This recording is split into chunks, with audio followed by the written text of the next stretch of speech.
We're going to try to squeeze 2 in before noon, so we'll go ahead and get right started. Go ahead and turn over to the book of Job. We're going to just start with Job and then do some introductory stuff after that. We'll start with Job. Of course, most of you know the story of Job, the account of Job, what happened with him. And if you look in Job chapter 1, we see what kind of man Job was. It says that he was perfect and upright and one that feared God and turned away from evil. And then we know about the conversation between God and Satan. But let's go straight over to where we're going to look at he had 4 messengers come to him with bad news. The first is in verse 14. It actually says that there came a messenger unto Job. His message was, he said, the oxen were plowing, and the donkeys feeding beside them, and the Sabaeans fell upon them and took them away. Yea, they have slain the servants with the edge of the sword, and I only am escaped to tell thee. So there's the first messenger, bad news about some of his possessions, his animals were destroyed. And then verse 16, it says, there came also another and said, the fire of God is fallen from heaven and has burned up the sheep and the servants and consumed them, and I only am escaped alone to tell you. So the second messenger, more bad news. Most likely lightning had fallen from the sky and says burned up the sheep and the servants. So some human beings were killed at that time. And then verse 17, and there came another and said, the Chaldeans made 3 bands and fell upon the camels and have taken them away, yea, and slain the servants with the edge of the sword, and I am only escaped to tell you. 3 messengers come with bad news. His animals were killed and some of the servants. And then verse 18, another said, your sons and your daughters were eating and drinking wine in their oldest brother's house. And behold, there came a great wind from the wilderness and smote the 4 corners of the house, and it fell upon the young men, and they are dead. And I only am escaped, alone to tell you. Bad news hit Job it seems all at once. We don't know if there's much time spread there.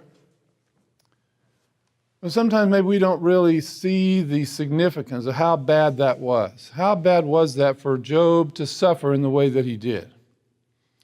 Well, let's try to bring it to an example to us. Let's just imagine that one morning that we wake up, we're getting ready to go to work, and we go outside, our car is gone.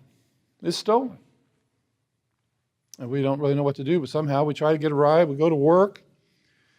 We get to work, we're there for a little while, and someone calls us and says, you know what, your house burned down. That's 2 bad things that happened. And then, let's say the next day goes by and the stock market crashes, you lose your job, and you lose your savings. More bad news. You think, oh, most of those things wouldn't really happen all at once. It did to Job.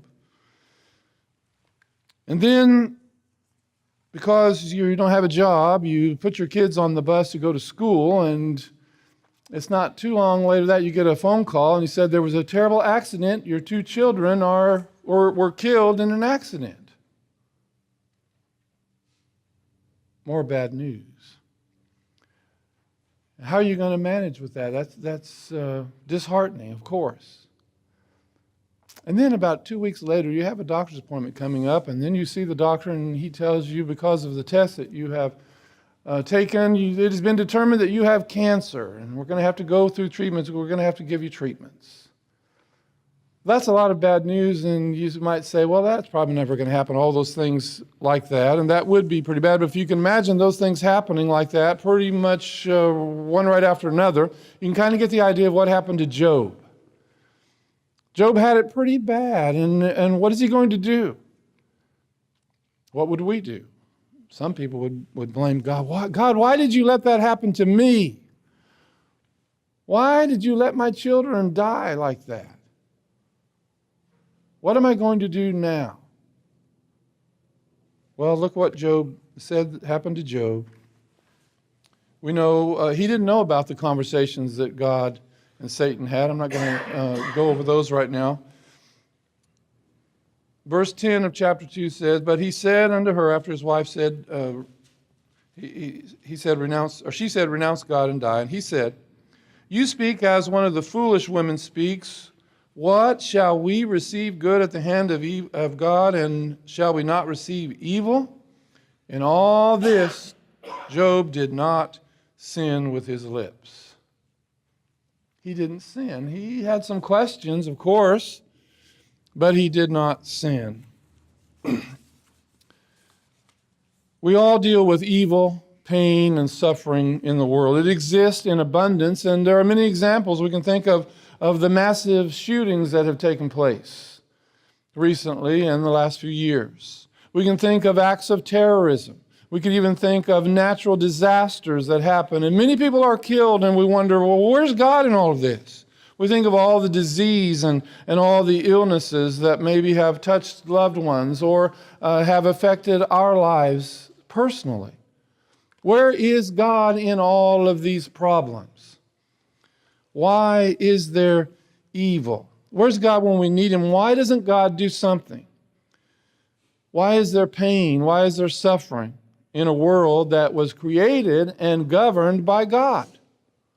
Why did God create the world, and why does he keep things going the way he does and allow evil to pervade our lives? Well, in this lesson, we're going to describe the problem or the argument that's used. And then we'll give some answers to the argument, and then we'll discuss some of the reasons for suffering, and then show the value and benefits of suffering, some of them. First of all, the argument. The question is, how do we reconcile the existence of suffering along with the existence of an all-loving, all-wise, and all-powerful God? How do we reconcile that? The argument goes something like this. If God is all-powerful, he could do something to prevent or end suffering. Number two, if God is all-loving, he would want to do something about pain and suffering to prevent or end it.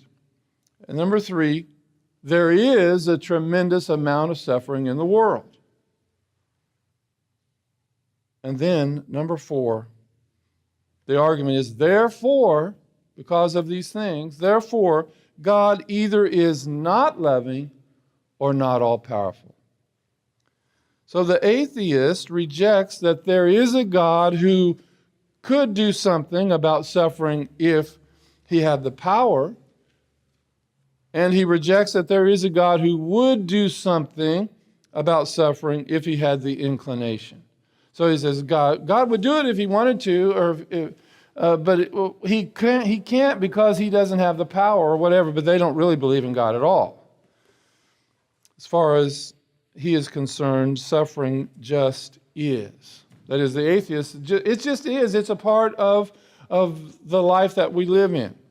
It's a part of our unplanned, purposeless existence. It's just a part of it. And only for the sake of the argument does the atheist even grant God's existence. He doesn't believe there is a God at all. So what the atheist wants us to do as believers or as theists is reconcile or justify suffering, since God is supposed to be an all-loving and all-powerful God. How do you justify it? Well, we'll look at some answers, but before we look at the answers, let's look at the origin of suffering. In the book of Genesis, of course, the book of beginnings, that's the place to start. I'm not really going to read many scriptures, but just kind of refer to some things there. Genesis, of course, tells us that God put Adam and Eve in the garden and gave them access to the tree of life. And God told them not to eat of the tree of knowledge of good and evil. In chapter 2, verse 17, he says, of course, if you do, you'll surely die. At some point, Satan tempted Eve to eat the forbidden fruit, and of course, she in turn convinced Adam to do the same, and that brought judgment from God. He separated them from the tree of life and promised that people would suffer and that Satan would be defeated. Chapter 3, about verses 14 through 19. So it may be difficult to grasp the enormity of this situation. We suffer, even innocent children suffer, because of the sin of two people. Some find that hard. Why is that? How could God allow so much suffering in the world to keep on going, to continue for so long? Well, from God's perspective, the first step is not to answer a question like this, but to deal with the accusations. Now, we'll look at two reasons, two ways to answer the problem. First of all, number one is that God is sovereign. Sovereign just simply means that a person is in control, has the say-so of everything. If a king is sovereign, he can do what he wants to. He can command somebody to do something, whether it makes sense to them or not. He's sovereign. God is sovereign. When God told Moses to go to Pharaoh, Moses said, who am I going to say sent me? He says, I am that I am, or I am because I am. It's Jehovah. I am. I exist. I am who I am. It's kind of the idea of I'm in control. I am God. I'm sovereign. But let's look at, again, the idea of Job. What did he do? I will just run through a few scriptures in Job real quick. In Job chapter 9, he accused God of judging him falsely. Now remember, it's kind of hard for us to understand this. He didn't sin, but he still had questions, and he said, is God doing this to me? Job 9, verse 20 through 22. Though I be righteous, mine own mouth shall condemn me. Though I be perfect, it shall prove me perverse. I am perfect, I regard not myself, I despise my life. It is all one. Therefore I say, he destroys the perfect and the wicked. So it's kind of like, why is this happening to me? Am I being judged falsely? Seems like he says that God is wronging him over in Job chapter 19 and verse 6. It says, know now that God hath subverted me in my excuse, or in my cause rather, and has compassed me with his net. And then in chapter 19, verse 22, it says, why do you persecute me as God and are not satisfied with my flesh? And then in chapter 24, verses 1 through 12, it says, why are times not laid up by the Almighty? And why did not they that know him see his days? There are that remove the landmarks. They violently take away flocks and feed them. They drive away the donkey of the fatherless. They take the widow's ox for a pledge. They turn the needy out of the way. The poor of the earth all hide themselves. Behold, as wild donkeys in the desert, they go forth to their work, seeking diligently for food. The wilderness yields them bread for their children. They cut their provender in the field, and they glean the vintage of the wicked. They lie all night naked without clothing, and have no covering in the cold. Verse 8, they are wet with the showers of the mountains, and embrace the rock for want of shelter. There are that pluck the fatherless from the breast, and take a pledge of the poor, so that they go about naked without clothing, and being hungry they carry the sheaves. They make oil within the walls of these men. They tread their winepresses and suffer thirst. So he's saying all the things that the wicked do. And then verse 12 he says, from out of the populous city men groan, and the soul of the wounded cry out. Notice it says, yet God regards not the folly. So he's saying he doesn't judge the wicked. And he seems to think that God is ignoring all his good works. Job chapter 31 says, I made a covenant with mine eyes. How then should I look upon a virgin? For what is the portion from God above, and the heritage from the Almighty on high? Is it not calamity to the unrighteous and disaster to the workers of iniquity? Does not he see my ways and number all my steps? So it's kind of like, doesn't he know that I'm good? Why is this happening to me? So Job's cry, like our own might be, God, why? Why, God, is this happening? Well, God's response was to ask Job some probing questions. And in Job 38 and beyond that, there's many questions in there that he asked Job. Where were you when I formed the ice? Or where were you when I created the world, is what he's saying. Where were you when all these things happened? And all the things that he could do, is Job, do you know about all these things? Well, over in Job chapter 40, verse 2, he says, shall the one who contends with the Almighty correct him? He who rebukes God, let him answer it. And then in verse 8 of Job 40, he says, would you indeed annul my judgment? Would you condemn me that you may be justified? In his questioning, Job assumed that God was at fault in causing all that. His three friends assumed that Job was at fault for some great sin that he must have committed. And God chastened them for this presumption as well in Job 40, about verse 7 and following. And finally, young Elihu recognized that on occasion, suffering can have a purpose, and God can use it to judge the wicked and strengthen the faithful and the oppressed and bless the righteous. And yet, throughout his criticism of Job, Elihu affirmed the sovereignty of God. Job 33, verse 13. He said, why do you contend with him? For he does not give an accounting of any of his words. That's a statement that's saying God is sovereign. Well, we don't have the right to really question God.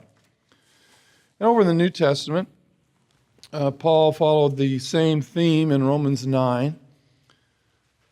He was responding to a not fair claim on the part of the Jewish Christians.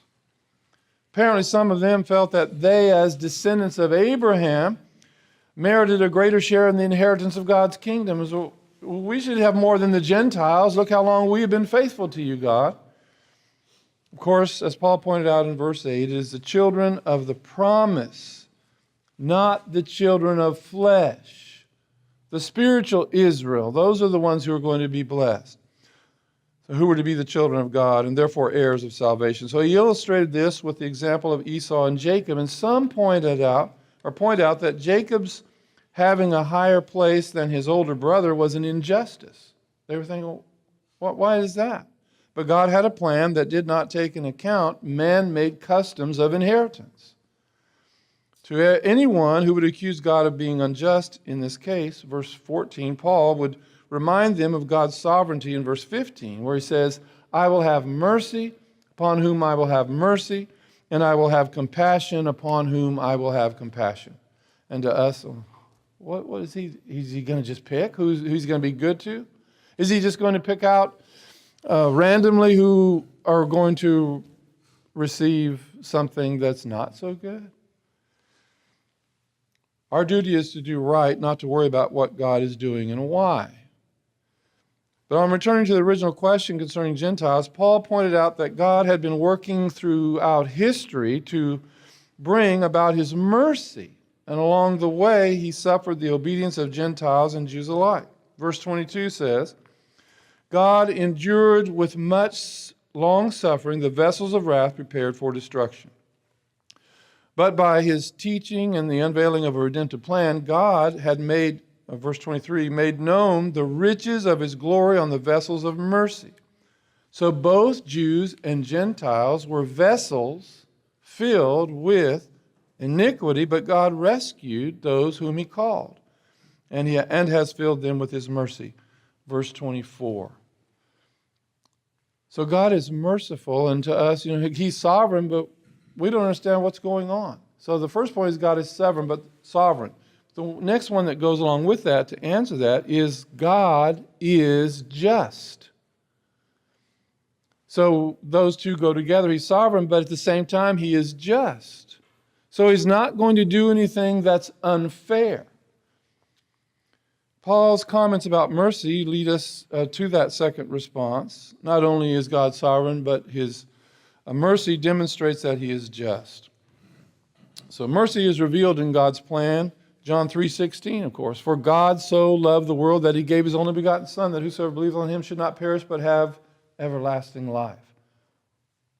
That's God's justness, his mercy, and his love being seen.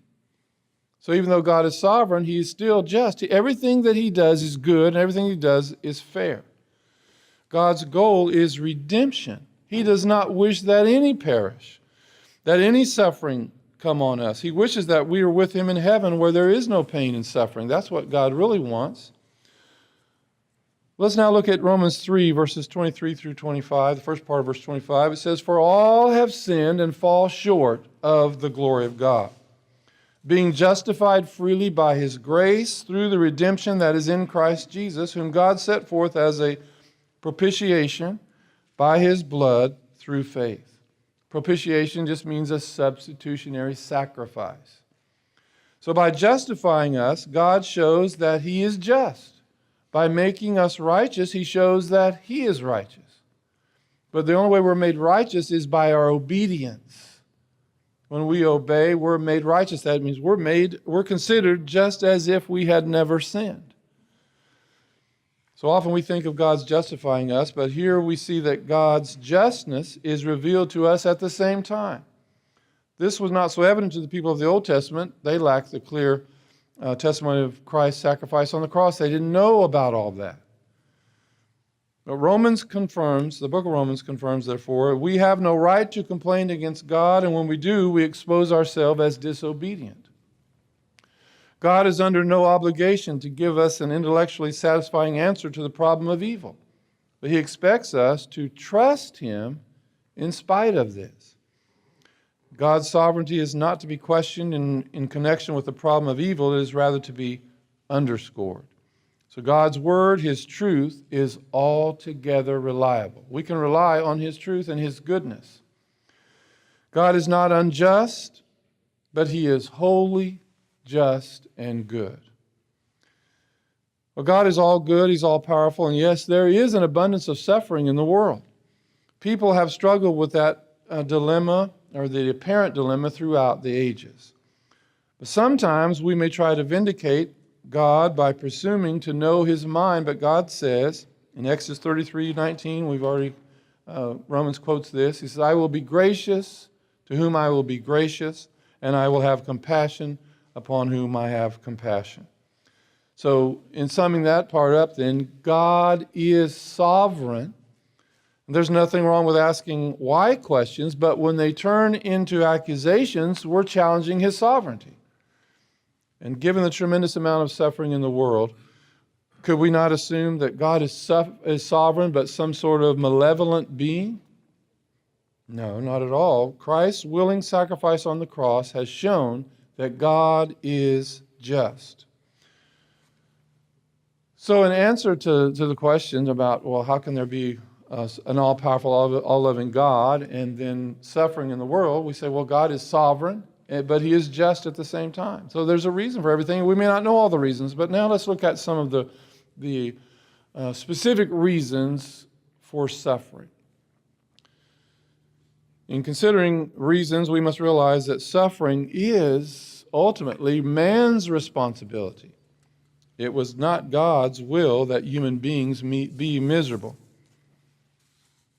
About 4 reasons we'll look at real quick. First, personal sin brings about grief and suffering. The book of Judges kind of shows that apostasy from God can cause hardship. The people would be faithful for a while. God would bless them, take care of them. Then they would just kind of get wrapped up in their sin again, and then bad things would happen again. Then they'd cry out to God. Peter states that suffering can come upon those who do wrong. 1 Peter 4:15 says, For let none of you suffer as a murderer, as a thief, or an evildoer, or as a meddler in other men's matters. So it is possible to suffer for bad things that we do. Secondly, suffering may result from the wrong done by others. God has given us the right to choose, to free will, to make our own choices. But we know sometimes people make terrible choices. Terrorism, the mass shootings, any violent or even nonviolent crime. enacted by someone toward another. So man does have the freedom of choice. Some suffer because of the bad choices of other people. So why did God do that? Why did God allow that bad thing to happen? Well, in one answer is, he put us in a world where we have freedom of choice. And some people make bad choices. And we are suffering from the result of someone's bad choice. So that is the inevitable result of human free will. And then a third answer is suffering occurs on earth as a result of sin. The sins of Adam and Eve resulted in disease and death for all human beings. Romans 5:12 says, therefore, as through one man sin entered into the world, and death through sin. And so death passed unto all men, for that all have sinned. After the great flood of Noah's day, the features of the earth were so changed that what's called geophysical and climatic changes developed that caused the natural disasters, such as earthquakes, volcanic eruptions or floods, and so on. All these things that happen, the storms. And the so-called acts of God can actually be blamed on the sins of men.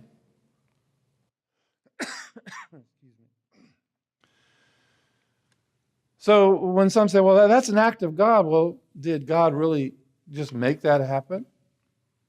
He allows things to happen. We're in a world where there's natural laws, and natural disasters are going to happen. And then the fourth answer is some suffering. Excuse me again. Some suffering is a result of natural laws. For example, gravity. We live in a world where there's natural laws, gravity is going to happen. So if there's a plane up in the sky filled with people, and the engine fails, which things happen sometimes, and we may not understand why, there's got to be a reason for an engine to fail or some other accident to happen or some cause to happen. Well, when that engine fails, the plane's going to go down, and many people are going to lose their lives. And that happened from just that. Jesus mentioned the collapse of a tower in Jerusalem. 18 people were killed, and the Lord indicated that this tragedy was not an indication of their excessive wickedness, so that they were just victims of a natural law circumstance, Luke 13:4. Some ask, well, why doesn't God intervene to prevent fatal accidents from occurring and natural tragedies? When there's a natural tragedy, why didn't just God come in there and put a stop to that? But such intervention would render the law system of our world really undependable and leave human existence kind of in a realm of confusion. If that happened every time, are we going to expect a miracle to happen every time someone's in danger? If a car is just about ready to go off the road, is he just going to make a miracle happen and just kind of extend that road off to the side like there's a big ditch? What's he going to do? So we have to realize those things are going to happen. Also, just imagine how our lives would be if no matter what we did, no negative consequence would ever occur. No matter what we did, well, we could just do anything then. If God's going to take care of it. So it would be just a world of confusion. But now let's notice some of the benefits that suffering may bring. First of all, suffering reminds us to call upon the Lord. When we suffer with pain or grief, the Lord is waiting to help. 2 Corinthians 1 verse 3 refers to God as the God of all comfort. Suffering gets some people to come back to the Lord.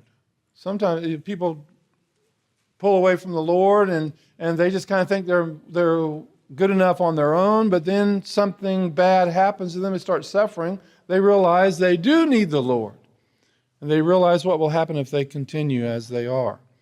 Suffering can get our attention. Psalms 18 verse 7 says, in my distress I called upon the Lord and cried unto my God. in my distress. So it's kind of like something bad happened. I'm going to call on the Lord. I need to go to the Lord. I need to pay attention to what He is saying and what He wants me to do. And then another point is suffering reminds us of just how bad sin is. As we noticed earlier, most of the suffering in the world is caused by sin directly or indirectly. We cannot escape the physical consequences of sin's high price, but we can take advantage of divine forgiveness. We can have forgiveness of our sins and redemption. And then also suffering helps us to see the real value of things. When a person is suffering and they're lying there in a hospital bed with a terrible illness, what matters most to them? Do they think about, oh, I'm sure glad I've got that big, nice, luxurious house, and I'm sure glad I have those fancy cars parked out in the driveway? They're not going to be thinking about those things. They're going to be thinking about their close relationships they have with their family, wanting to see their family, hoping their family all makes it to see them. Their special friends, close friends, Christians, and their relationship they have with God. They're going to be praying to God, and that's what's going to matter. The fact that they have a hope of heaven, that's what matters. So suffering can bring the real values to our attention, and that's what we're going to focus on. Suffering can help us to be more loving to others.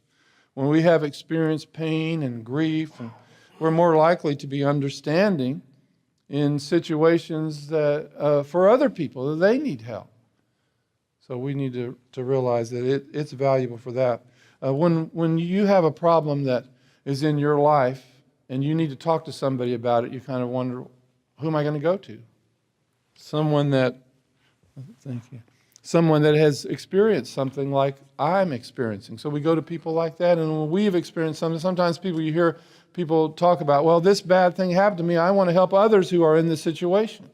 So it's because of their suffering that they're able to do that.